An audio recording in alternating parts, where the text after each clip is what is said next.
right now. So I would really appreciate the support that you guys can give me. So if you're interested in doing that, feel free to do so as well. So now that we're done with all of the intro, let's get into the tutorial. Okay, everyone, so let's get started. Before I get into our first hook, which is going to obviously be the use state hook, the most simple hook that you can learn in React, I want to explain a little bit about how I'm going to structure this code base in case you want to just follow the examples by going to the code base in the description. How I structure this is I have this folder over here called hooks, and inside of it, we'll have the example I'm using in the video for each of the individual hooks.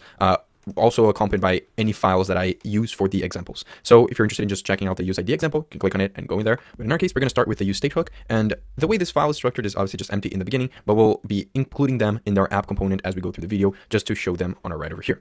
So let's get started with the use state hook. So if you are a complete beginner in React, you definitely heard of this hook, but I feel like this tutorial might help you even if you have already used the use state hook multiple times, in the sense that I will explain to you guys right from the beginning what's the purpose of a state, why you don't directly just get the DOM elements and edit their HTML directly like you would with normal vanilla JavaScript. States are the fundamental building blocks of a React application. Now, the example I want to use for the state here is the most simple example that I believe is used for describing states, which is the idea of building a counter. So in this component over here, I'm going to put a div, which is going to wrap a p tag, so a paragraph tag, which is going to display some number, which is going to be the count. Then we want to have a button over here, which is going to interact with that number by increasing its value. So we'll say increase counter. Now, we currently have no way to store that number for the count, and we have no functions to call when you click the button. Before we create a state, let's just do it how we would normally do with a normal variable, as if you were playing around with JavaScript. I'll create a constant over here. Actually, I'll create a normal variable that can be altered, and I'll say count is equal to 0. And then I'll pass this value over here by passing count. Perfect. You see, now we see the count being 0. On this button over here, I'll create a variable called increase count. And inside of here, we're going to put some logic to increase the count and pass this increase count as the on click to this button. Perfect. Now, normally speaking, if I want to make this variable go up, right, this value go up by 1 each time, what I could technically do is do count plus or equals 1. But you'll see that this doesn't work. Now, it technically increases the value. If I were to console log over here the value of count, you'll see that in our console over here, it should technically, when I click the first time, show 1, then 2, then 3, then 4. So the variable count is indeed changing. But why aren't we seeing that change over here? Well, because if you were using vanilla JavaScript, what you would do now is you would directly grab whatever p tag is displaying this number and change its value to represent the variable. But we're not doing that. We're using React, where our DOM needs to be updated and re-rendered automatically depending how the state of our application is.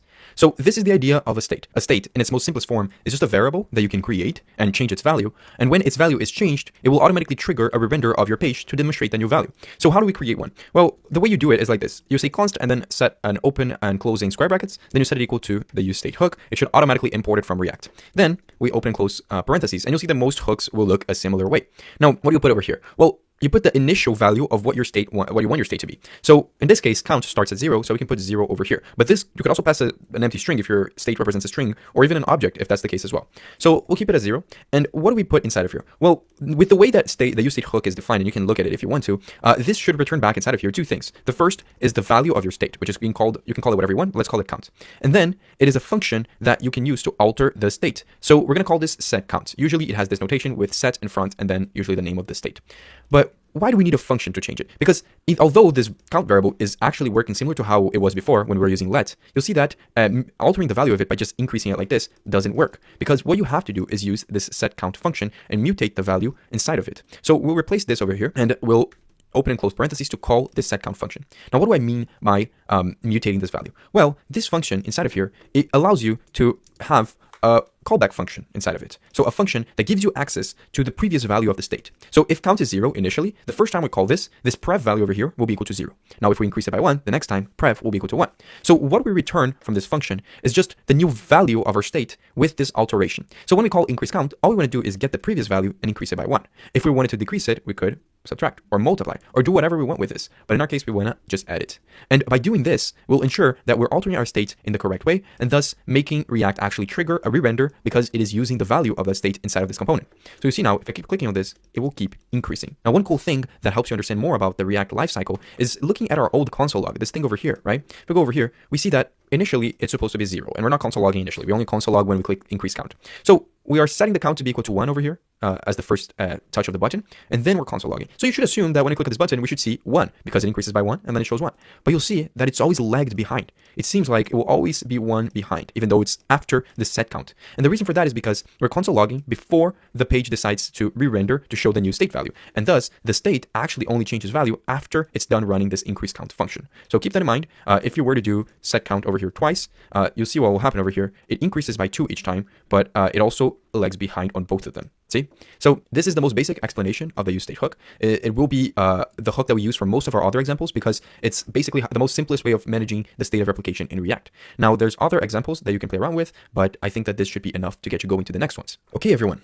Now let's go into the useEffect hook, which is the second most basic hook in React, in my opinion. So I changed a bit the app.jsx that we had before. Instead of showing the state example, I'm showing the effect one. So if you're playing around with the code base, I would ensure that you do the same. So what is the useEffect hook? Well, the useEffect is one of the most powerful hooks in React, even though it gets a lot of backlash, especially nowadays. And as a beginner, you will mostly use it for doing stuff like fetching data from an API immediately when your page renders. So what the useEffect hook does is it lets you run code after the component renders, depending on a set of circumstances. So if I had a state, for example, and I wanted to run a function every time that state changes value, I could use a useEffect for that. If I wanted to run a function every time someone goes into my website for the first time or renders this page for the first time, I could use a useEffect for that.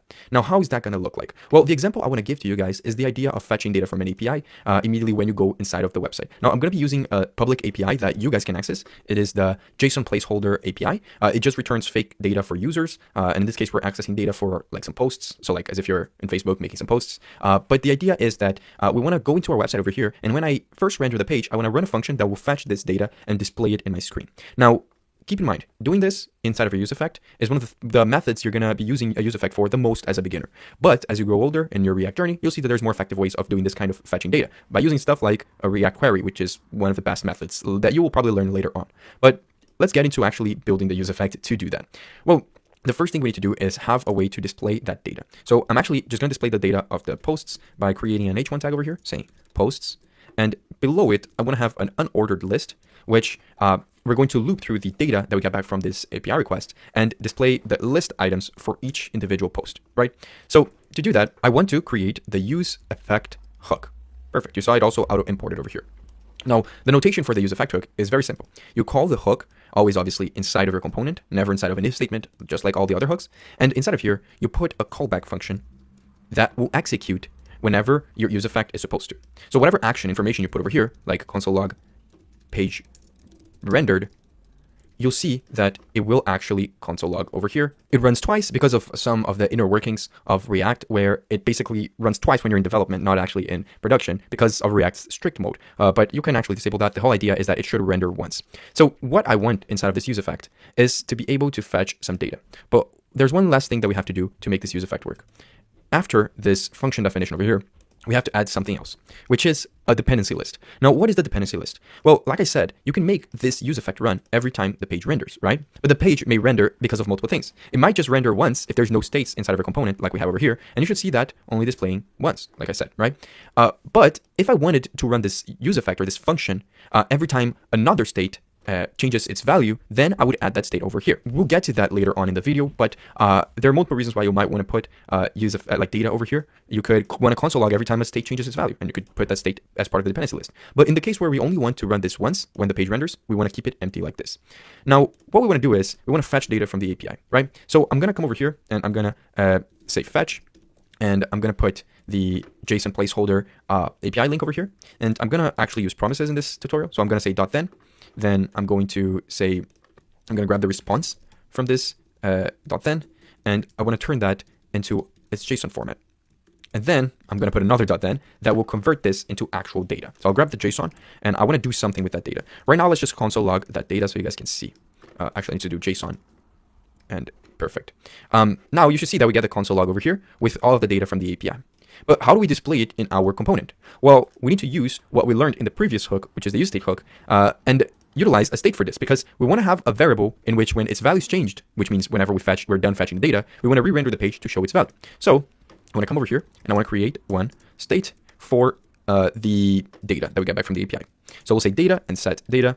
And inside of this use state, we need to put an initial value. So this will return a list of posts. So the initial value for this will be an empty list. Perfect.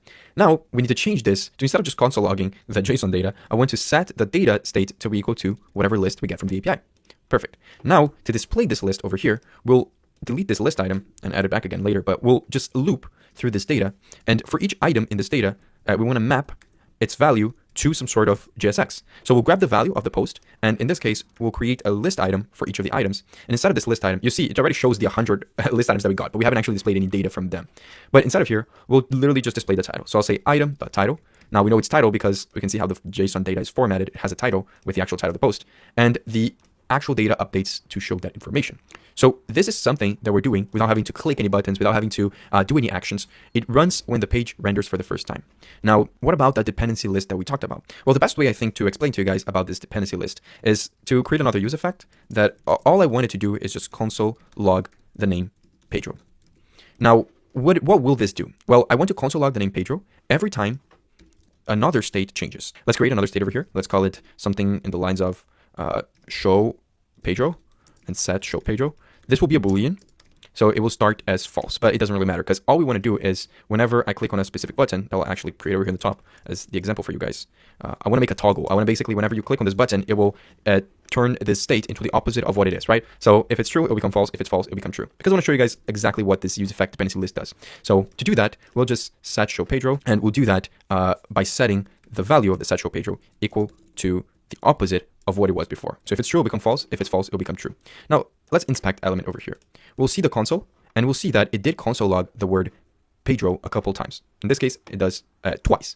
Now, why does it do twice? Well, it does on the first render of the page. It does twice on the first render, like we said, but I haven't put a dependency list over here, meaning that every time any state in this component changes its value, it will trigger this use effect. That's why it's important for you to put a dependency list, because if I want this to only render whenever this is the first render, then we put an empty one, and you see now it's only showing twice instead of 4 times. Because previously, it would show twice when this page renders the first time, and then twice again when the data state is updated on this data fetching functionality over here. So what I want to do now is I want to make it such that every time I click on this button, it will trigger this use effect. Now, how can I make this use effect depend on this show Pedro state? Well, the name is already there. I can just put directly this over here, and now every time I click on this, it will trigger that use effect, as you can see over here. Now, this is the basic idea of how a use effect works. Now, there's another aspect of the use effect which I won't get into this video, which is the idea of subscribing to events, because I think it's a little bit more advanced. But if you are an advanced person who already have experience and wants to understand this, the most basic idea is that you can use use effects to subscribe and clean up from events like connecting to GraphQL subscriptions or connecting to Socket.io, connecting to an event that will consistently happen, maybe even a timeout. And you can then use the use effect to clean up that event. But I won't get into that in this video. I do have a more in-depth tutorial on the use effect if you guys want to check that out, but I think this is all I wanted to cover for this hook. Now let's talk about one of the most important hooks in React, especially when you're starting your journey and you want to learn how to build applications that can actually scale and manage your states, which is the use context hook. Now, to make this example, I actually already built the context example component that we have over here, because I want to showcase you guys the use case of the use context hook by first showing you guys an example of what problem it fixes. So imagine we have this scenario over here where we have this parent component, which is called the context example. And inside of it, it calls 2 child components. So we have one component called child toggle and one component called child display. Now, both of those components do different things. There's a state called isToggle over here, which starts off as false, but depending on its value, it will show this text either off or on. And how we alter that value is by clicking a button that exists inside of the child toggle. And you see, it does update that. Now, you might have noticed that both components utilize this isToggle and setIsToggle state over here that exists on the parent component. So to actually access that information, for example, in the child toggle, I need to access the setIsToggle function, and on the child display, I need to access the isToggle value. I need to pass that information as part of the props to the child, right? And imagine later on, you might need this information, this state that exists on this parent, on child components inside of this 2 child components. So imagine I have another component over here that would need this isToggle state. So I would have to pass it as prop as well. Now, what this does is it opens your app for some organization issues. It introduces a topic that is known in React as prop jailing, which, for example, if I wanted this grandchild component to access the isToggle, but I didn't need this isToggle as part of the child display component, I would technically need to have it been passed as props to then pass to this. So it's prop drilling because you're drilling this prop through this component without it actually needing. Only the grandchild needs it. But because of how it is set up right now, you would have to do that. But it also can cause a lot of unnecessary re-renders of components. Because remember, if I'm passing something as prop, that means that every time that value is changed, it would trigger a re-render of this component, meaning that even components that don't need to be re-rendered would be re-rendered just because they have that value as props.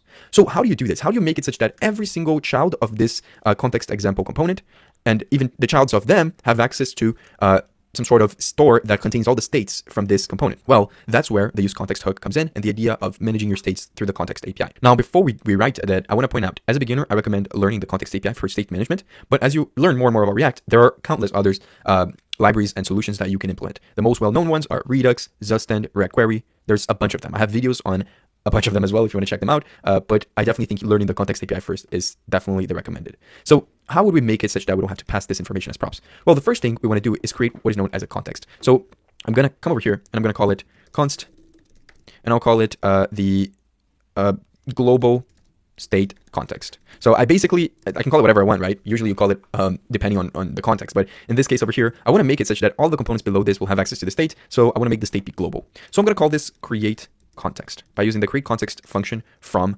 React. Now I won't pass anything over here. I can pass null if I want to, but this won't matter. What matters is that now I can use this context that I created and wrap it around this whole context example component that I have.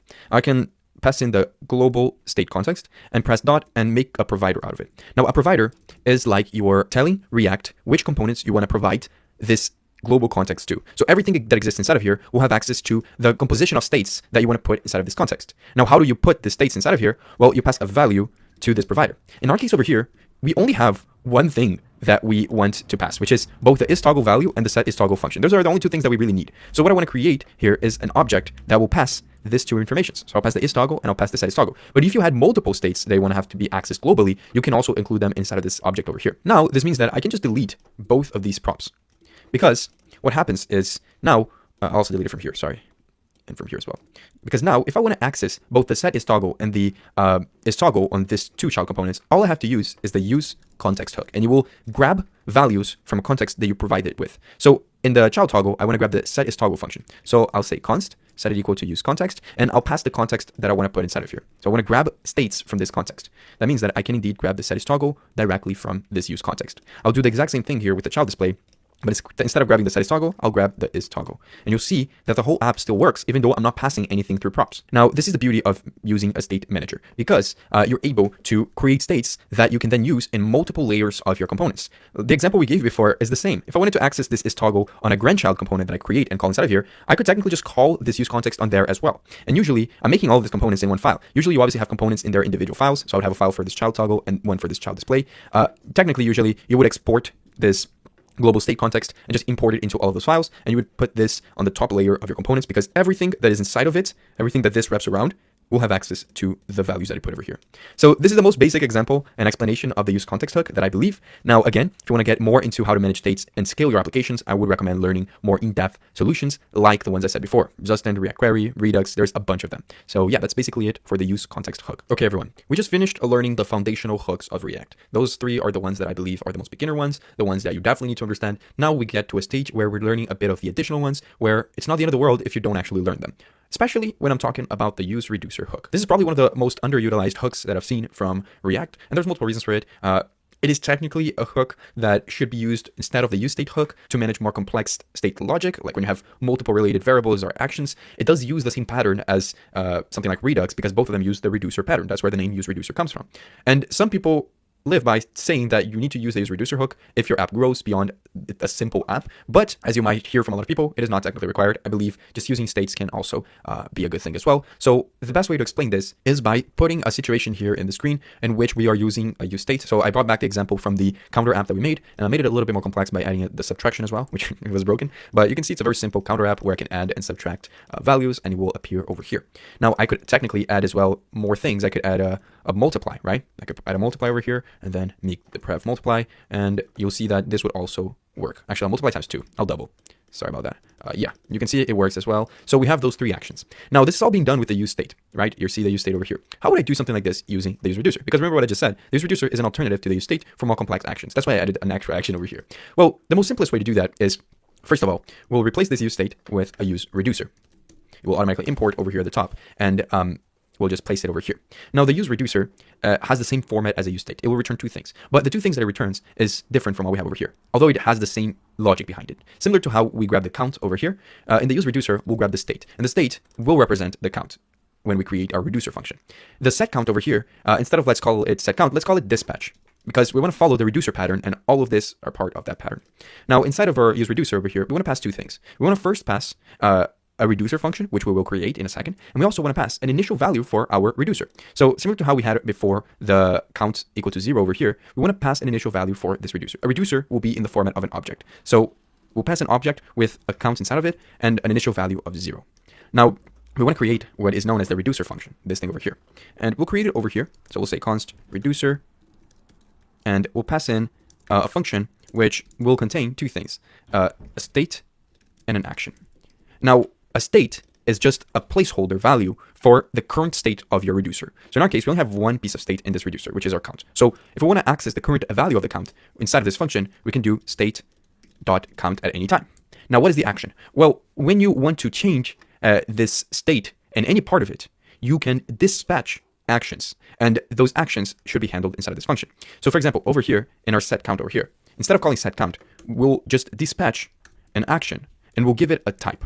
For example, in this case, it's the increment action because we're incrementing. So we're not actually handling the logic of increasing or decreasing or doing anything inside of this. We're going to do all of that inside of this reducer function.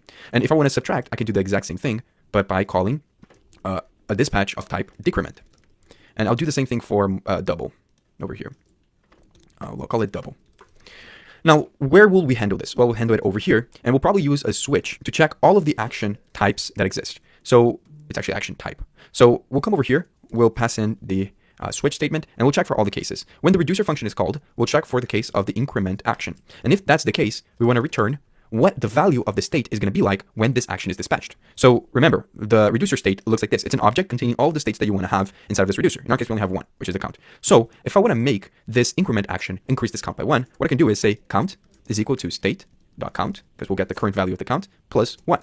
And this should handle the increment case. So we'll do the same thing for the next two cases. I'll actually just copy this and paste it twice. And this should go back, yeah. And then we'll make this decrement and make this double. So on the decrement, we'll just change this to -1. And on the double, we'll just multiply this times 2. Perfect. You should see now that this should technically work. And we'll put the state, replace this count over here. If I want to access the count value, and just say state.count.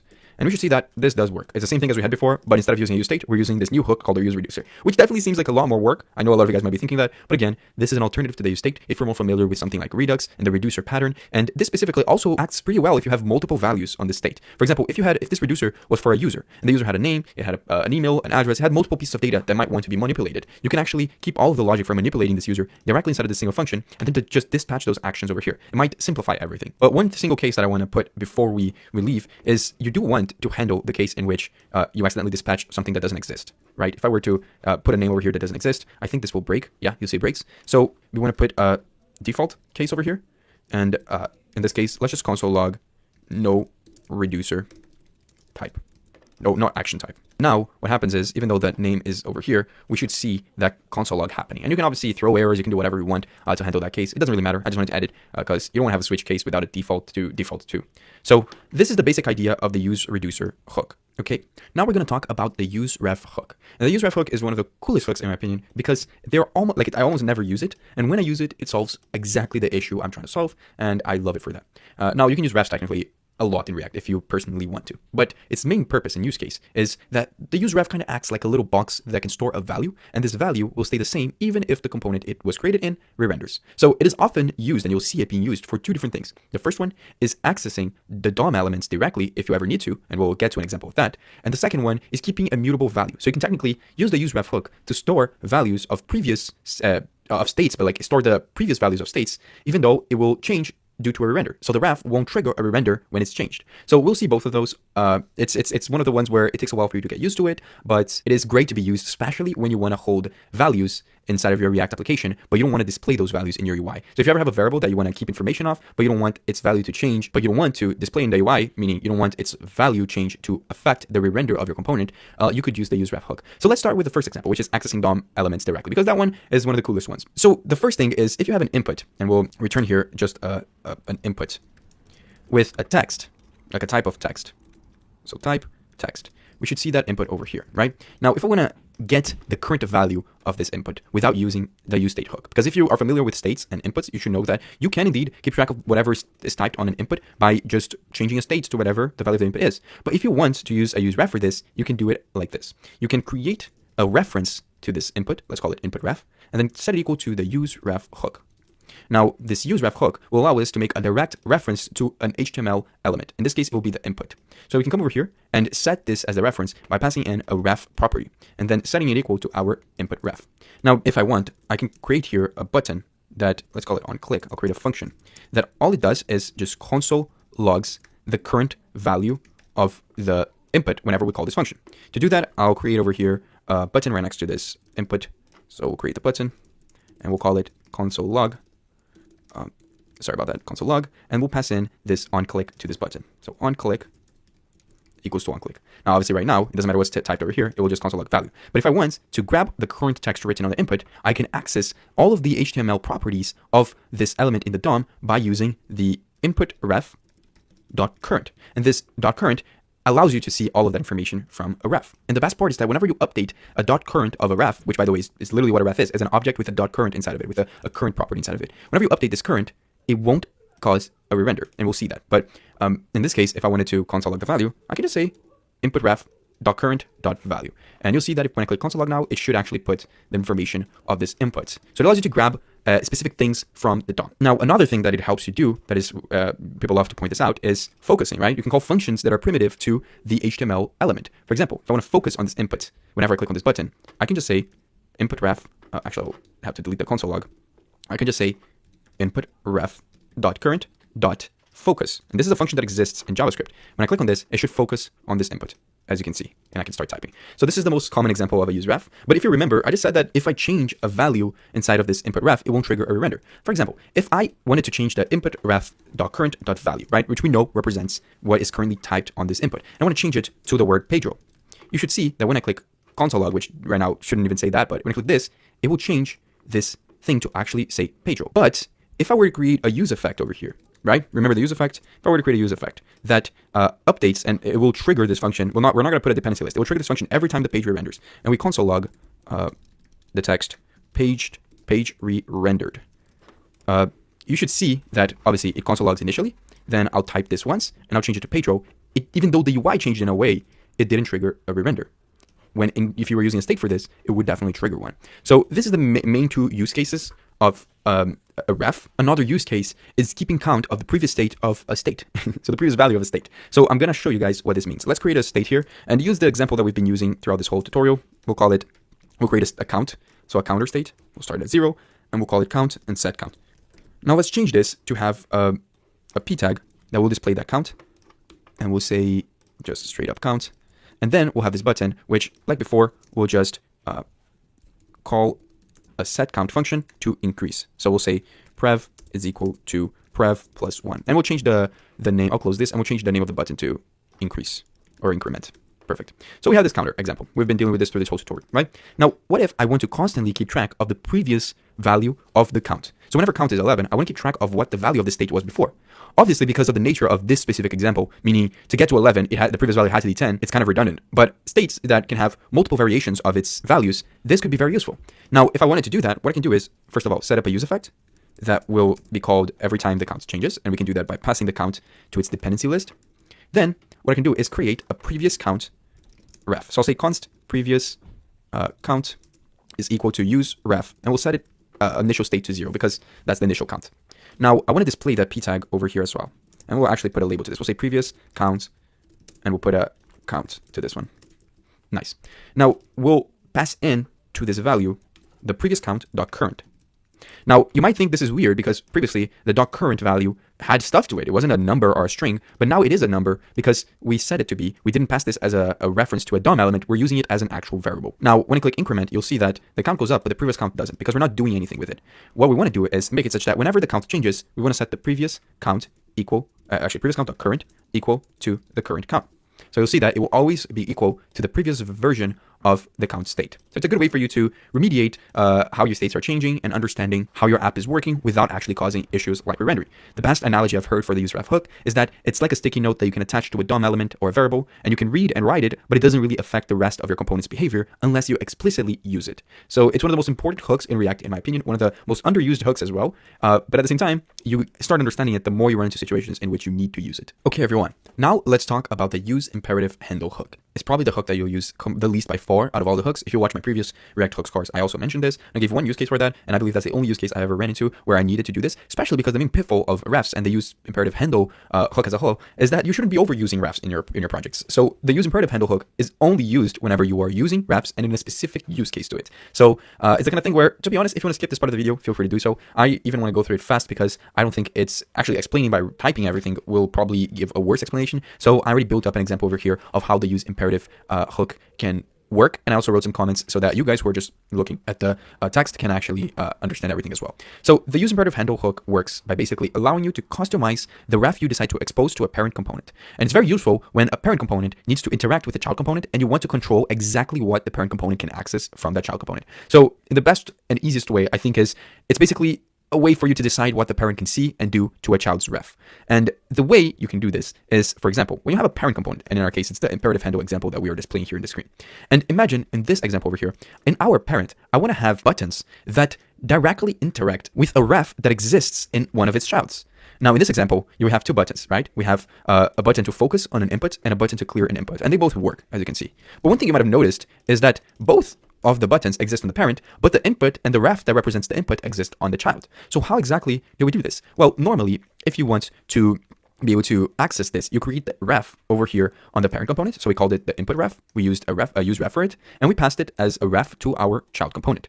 When I create this child component, we have to use something called a forward ref, which I imported over here on the top, and it basically allows you to expose a DOM node or a reference to the parent component. So it's exactly what we want here. We want to have access to some sort of DOM element that exists in this child in our parent. So it's a very specific use case. So we use a forward ref for that, and we can still obviously access the props like this was a normal component. I know it looks a bit different because we have a function wrapping around all of this, but it now allows us to have access to that ref, which we then pass into our use imperative handle hook. And this use imperative handle takes in that ref and returns back a callback function that needs to return an object. Now, what exactly is that object? Well, it's an object containing all of the functions that we want to allow our parent to have access to. Like we said, we might not want the parent to have access to everything that this input ref has to offer, right? This exists in the child. We only want to expose the two things that we want to call in the parent, which in this case is the focus input and the clear input functionality. So what we do is we create functions for both of those functionalities, like the one we did over here and the one we did over here.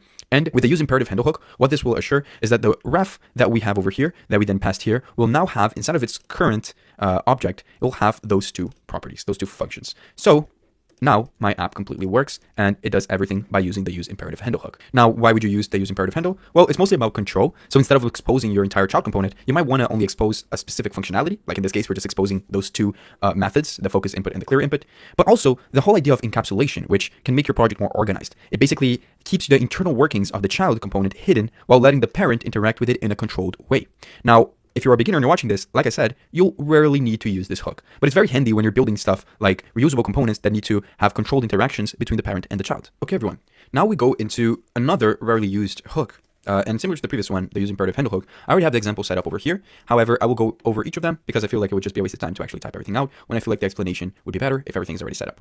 So, what is the use layout effect? Its name is very similar to the use effect, but there's a layout in the middle. So what exactly is it? Well, think of a use effect, but for way less use cases. That's what the use layout effect actually is. It's basically a version of the use effect that will execute before the browser repaints the screen. So it will execute and run synchronously after all of the DOM mutations that occur, but before all of that UI is painted into the screen of the user. So this means that this use layout effect hook is very useful for tasks that you need to measure or manipulate the DOM immediately after changes, ensuring that the DOM is in its final state before you paint the screen. So in this example we have over here, we have a very simple box, which we basically just typed resize me. It's a box. I painted it blue. I'll actually paint the color of this black so you guys can see the text better. But it's a box that just said resize me, right? Now, why does it say resize me? Because below the box, it says that the width of the box is 154 pixel. So if I change this to 80% width, it should change to a different value. Actually, I'll make it 50. I don't know why that happened, but yeah, it should show a different value, like 82 pixels, right?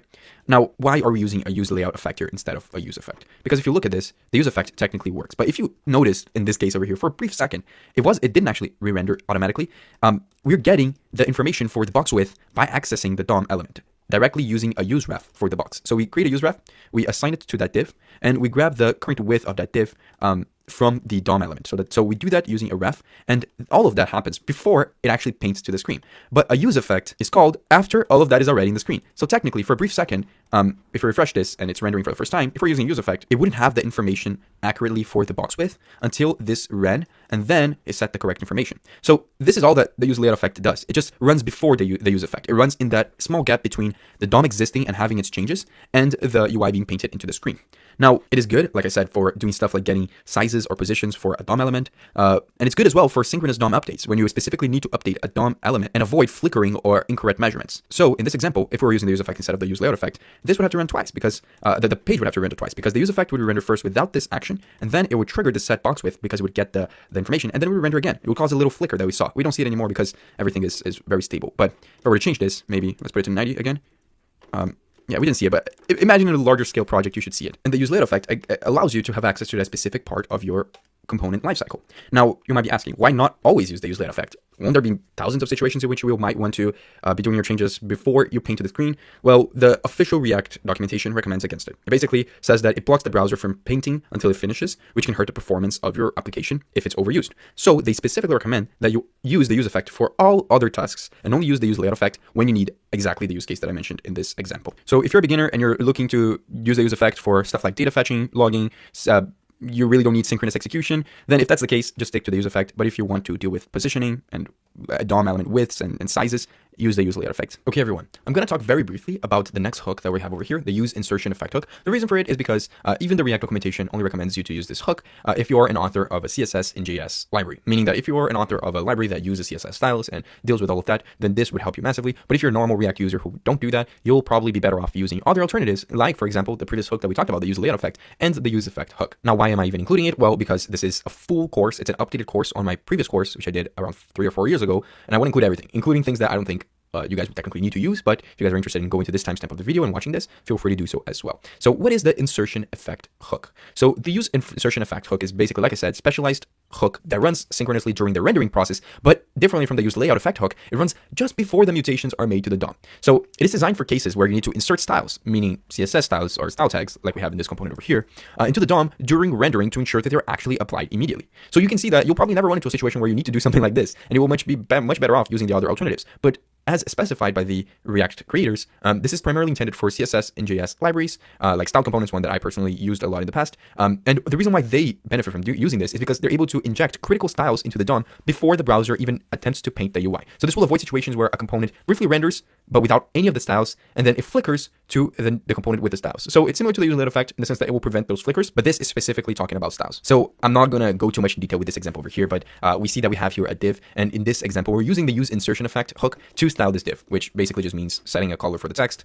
and like setting a background color to blue. But we're doing all of this at a different stage from where we would if we were to just come over here and add a style tag, because we're doing this before the DOM mutations happen. And like I said, this can be very beneficial in some cases. Obviously, we aren't seeing the benefits over here, but you're able to see a specific use case of it. It's very similar to use effect hook. And obviously, in this case over here, we're creating a style document element and appending it to a specific part of our document. And this use insertion effect will run during the rendering phase. Then it will insert the style tag with the dynamic styles that we want into the head of our document, and the browser will apply all the styles right before painting, which, like I said, will ensure this not to flicker. And when the component unmounts, which is the return similar to a use effect cleanup method, it will clean up all the inserted styles. So this is the use case. I'm not going to spend too much time in this. Also, this is a very new hook, so you need to make sure that you even have the version of React to support it. And there might be some browsers that don't support it because obviously it's a new version, so it's something that needs to be more and more adapted with time. But like I said, it has a very limited use case. So if you're a beginner, I wouldn't even attempt to understand it. But that's basically the best explanation I can give for this. Let's get into the next hook. Okay, so now let's go into the next hook, and we kind of left a little some of the more rare use case scenario type hooks that we just talked about, and let's get into one that is from the newer version of React, but I personally have been using it a lot ever since it got released because I think it's very cool, which is the use ID hook. Now, this hook in React basically generates a unique and stable ID that we are able to use for elements in our component. So this is great for a variety of reasons. If you're familiar with accessibility, you want to have your app be very accessible to everyone. So you use something like you create an ID for an input and you link a label to that input. And this is very common by doing something like this, where you set an ID to an input and then you set an HTML4 to a label that links to this input. In this case over here, we have a name label and the specific input that would take the value for the name, right? Now, what does the use ID hook help us with? Well, by generating unique IDs, we ensure that we have unique IDs across the server and client rendering, which is critical for server-side rendering apps like Next.js and other libraries that does some server-side rendering. So as you get familiar with server-side rendering, you'll notice that this is extremely important, and this hook that they provided with works seamlessly. It provides this ability to ensure consistency and stability across the renders of your components, and it will prevent any type of ID collision between your labels and your inputs. Now, we have here, as an example, how we used to do this is we would just set an ID and an HTML4. Obviously, they're the same since we're linking both this label to this input. And if you went over here, you would see in the element that the specific element for this input and this label has an ID of input1, which I specifically set over here. Now, with the use ID hook, what I can do is I can come over here. I can just generate an ID variable called the use ID hook. And this should give me a unique ID that I can use to set my labels and inputs. So I'll put over here ID for this one, and I'll put ID for this one. And we should see that now, when we refresh this, the ID is a unique one. So it says R1 over here. Now, if I were to have another input and another label, for example, I could have another one over here. And I can just generate another ID and call it something like ID2.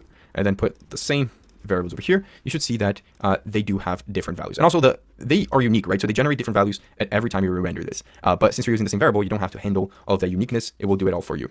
Now, there are a couple things that I would say are best practices. For example, I would say use the use ID mostly for labels and inputs, but also for just dynamic elements, like whenever you have a section that might collapse into other elements, or specifically if you want to keep track of different tabs in your website, you might want to use the use ID as well. And also, one mistake I see a lot of people doing is when you're inside of a map, where like you're mapping through a list and you're displaying items, and you want to put a key, right? The key property.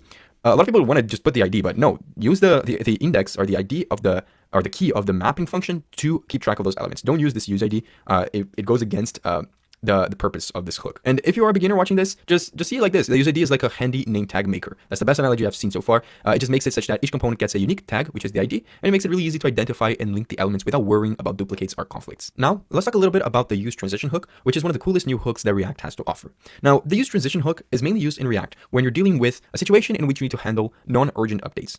That means that if you want to prioritize some sort of update to your component, like for example, when you interact with like when the user interacts with an input or a button, and you want to defer less critical updates so that your app is more smooth, you can use the use transition hook. Now, this can help your user experience a lot because it ensures that user interactions, which are very like important updates, are done quickly or given a response quickly. And some other updates that might require a little bit longer, like for example, filtering data, which is the example we're going to be doing in this component over here, will be put in the background until it's done. Now, what most people use it for is what we're going to be showing here, which is showing a loading spinner while you're doing some sort of hard calculation. So you notice here, what this component is basically, we have here an input, which searches and filters through a list that we generate automatically over here. This list has 10,000 items, and all of the items in the list are basically just the word item and then the number of the item. So what we do here is, as we type on the list, we're able to filter for the specific items that we're writing, right? So for example, if I put one over here, there's only one item with this because there's 10,000 items, but it will automatically filter everything. But it does feel a little bit like not smooth because as I'm typing this and as this list grows, it will indeed need more time to calculate stuff. For example, if I were to put another 0 over here and I were to continue typing this, it's still smooth, but if I were to add more and more, right, this would get pretty tough. It can even break. As you can see, it just broke my app. Let me go back. But yeah, calculations do get expensive, especially when you to your memory. So the thing is, whenever it's loading a calculation, you want to show the user some sort of immediate update to notify them that something is happening, like for example, showing a loading spinner whilst you do the calculations. So you're basically prioritizing an update to your UI, which is the loading spinner, while putting the update of showing the new filtered items to the background. Now, how you do that is with the use transition hook. So what do we do in this case? Well, we'll come over here at the top and we'll call the use transition hook like this. And it will give us back two things. One is the transition pending? And the other one is, well, this is a function to start the transition. Now, the is pending is what we want for our UI, because I'll come over here and I'll just say, okay, is the transition pending? Because if it is, I want to show a little p tag that says loading. So it's a little loading screen for us. Now, how will it know what transition is in progress?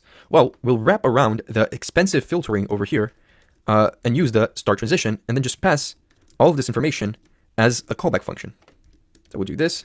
We'll save it, and now the use transition hook will know what is the expensive calculation, and when it's done, it will set the is pending to false. So we'll see, as I'm typing, you'll start seeing the loading screen. So I'll say item, and you saw that for a second, it prioritized showing the loading like text before showing the actual filtered items. Because if I wasn't doing this and I wasn't using the use transition hook, it would just show me whenever it was ready. But in this case, it'll show a loading screen, and it'll continuously show whenever it requires time to load stuff, which at the end it doesn't require that much. But in the first time you type item, it does require, because it's looking through everything, right? So this is the basic example of why you might want to use the use transition hook. I use it a good amount. It keeps interactions with the users pretty smooth. It avoids UI freezing during like expensive updates, and it overall just improves the user experience because it shows loading states when usually previously I couldn't show loading states, or at least I didn't used to, because I obviously use loading states when I'm fetching data from an API. But with something like this where I'm filtering data and doing everything on my code, I don't really have alternatives other than this, or I didn't used to. So I do think it's great, especially for situations like filtering, which is the most common use case I've seen. Now, if you're a beginner and you're watching this, I would say that the easiest analogy to understand the use transition hook is that it allows you to put less attention to the important work, which is in this case filtering the items because it takes longer, and put immediate attention to an easier thing to just show to the user, so that users get immediately happy with what they're seeing. They're seeing something happening, they're seeing the loading screen, while the complex and hard thing is being done in the background. So I personally think it's especially useful for improving performance and improving user experience in large or complex apps. Now let's go over the use deferred value hook. This hook is extremely similar to the previous hook we just explained, the use transition hook, but it has some minor differences that completely change the use case of it. We're going to be using the same code example as before because I feel like it will help explain the difference between them, but in its core, the use deferred value hook, it helps you delay updating a value until the app has time to process it. It is specifically useful for smoothing performance when the current value is updated too frequently, like when you're typing on an input to try to search and filter for a list, and you're typing too fast, which makes the state update a lot, meaning that it might cause issues with the performance of how your states are, or how your components are updating. So the main characteristics of this hook is that it will allow React to prioritize rendering the urgent updates, like the user typing, but it would also delay less critical updates to avoid blocking the main thread of your application. And the best part is that it doesn't require any manual logic, like using the use transition hook, where you had to specify where in your app you wanted to start the transition. So in this case, it is very similar to something like a debounce that you might be used to if you're, I don't know, writing search queries that searches or fetches data from an API based on what someone is typing on an input, but it has some differences because in this case, we're not delaying the execution of the filtering or the API request. What we're doing is just deferring the value update to reduce the cost of rendering that information. So how exactly would we implement it here to make something similar to what we did with the use transition hook? Well, what we would do is we would say use deferred value over here in the top, and then we obviously have right here an input and we have a query variable, right? It represents what we're searching here. So we'll put 2, 3, this goes to the query state. And then we have this items list is the same one as before, and then we filter the list. Now, what I want to do is, when we do this calculation here, right, the items calculation, the filtering, I want to, instead of using this query variable here to basically check to see if this item is included in this 10,000 sized list, I want to create a deferred version of this query. I'll say deferred query, and I'll set it equal to the use deferred value hook and pass in the query. I'll defer this value exactly for the reason of having smoother performance, because now, if I use this defer query over here, it should already be working. Now, we obviously don't see it directly. We can also get the loading spinner like we had before, because now we have two pieces of information. We have the query and we have the deferred query. And we know that the loading screen will only be the case, it's only loading the data if the query is not equal to that deferred version of the query, the one that is waiting to be done with the calculation until it's set. So we can just ask if query is not equal to deferred query, then we can show a loading screen. So we'll say p tag and then loading. And again, this is crucial for when you're dealing with complex operations that would benefit from reducing the cost of rendering. And it's mostly with like something like typing fast, like I'm trying to do right here, but it will actually not make you run into issues where it's taking a lot of time to filter through that list. Now, you might still be wondering, how is this different from the use transition hook? Well, it differs in what it does, when to use, and how it works. Because what it does is it defers a value from propagating immediately, when the use transition hook, on the other hand, defers the state to update or render some sort of task.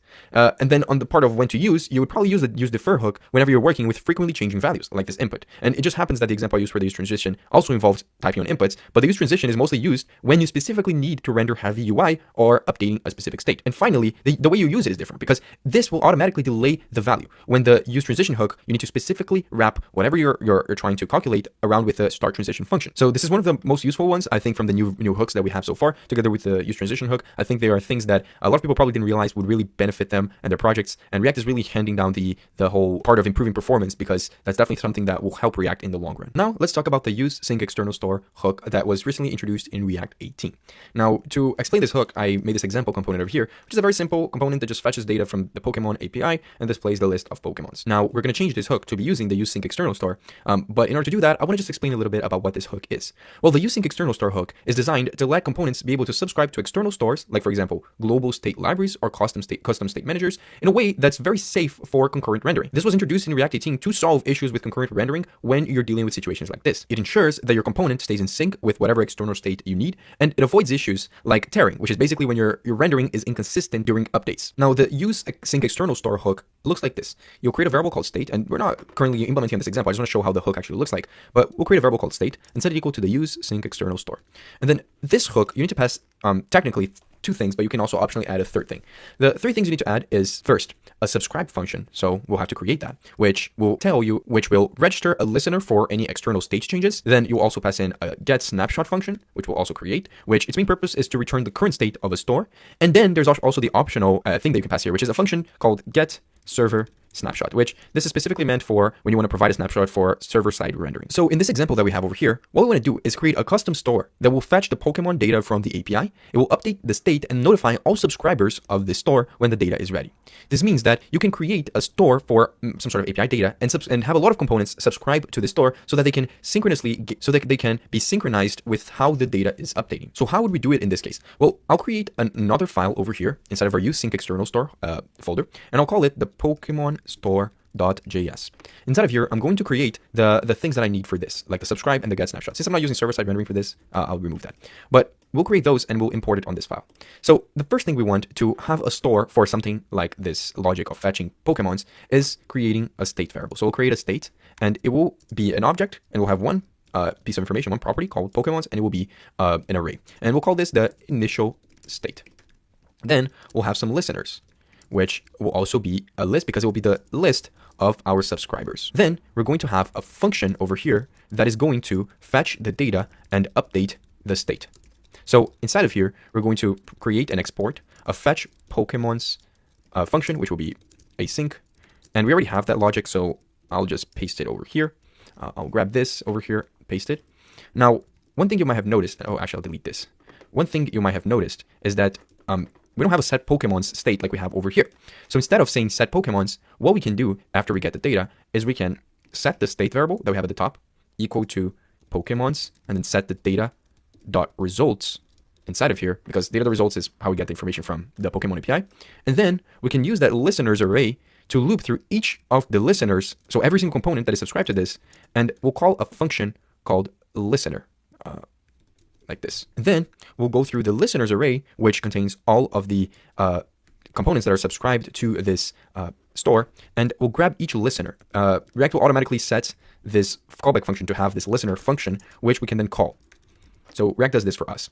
And then this will notify all of the subscribers. And then down here, we're going to just create a variable called the get state. It's a getter for this state, the state of our store.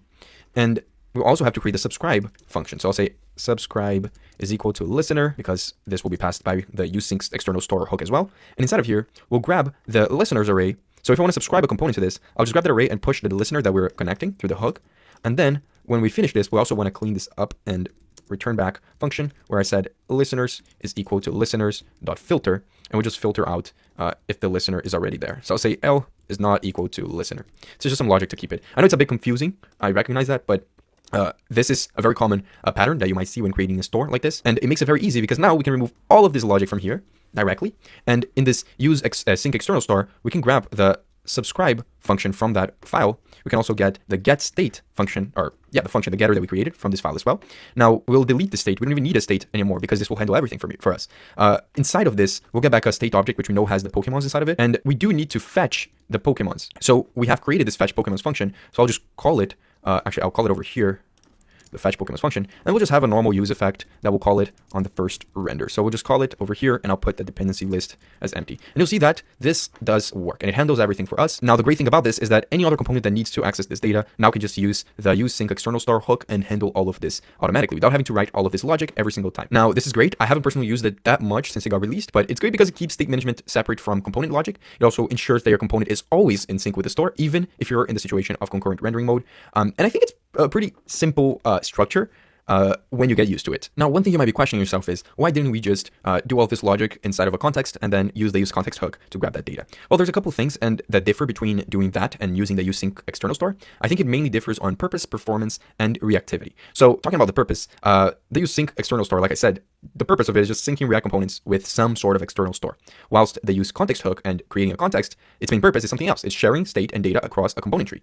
Now, you can indeed do something similar using either of those, but where it becomes very different is the performance, because with the use sync external store is specifically optimized for React concurrent rendering, and it will avoid unnecessary re-renders. Whilst the use context, every single component that is consuming the context will re-render when the context value will change, which in some cases might cause performance issues. Now, the last thing is reactivity, because the use sync external store components only update when the store changes, whilst in the use context hook, the context triggers updates for all of its consumers, even if some of them don't need change, which goes hand to hand with what I just said about performance. And I feel like in situations where you're just sharing static or infrequently changing data across some components, maybe some global states like the theme of your website, or if the user is authenticated or not, maybe use a global context. But in this case over here, if you're syncing with global state libraries like Redux, or you're using external state sources, something like the sync external store might be good for you. Thank you so much everyone for watching this video. This was a lot of work, and I would really appreciate if you guys could leave a like and turn the notification bell on, because that would tell YouTube that you want to watch more videos like mine. And if you enjoyed this one, you'll probably enjoy the next ones I'm going to post as well. Again, don't forget to check out my links that are going to be in the description, especially my website.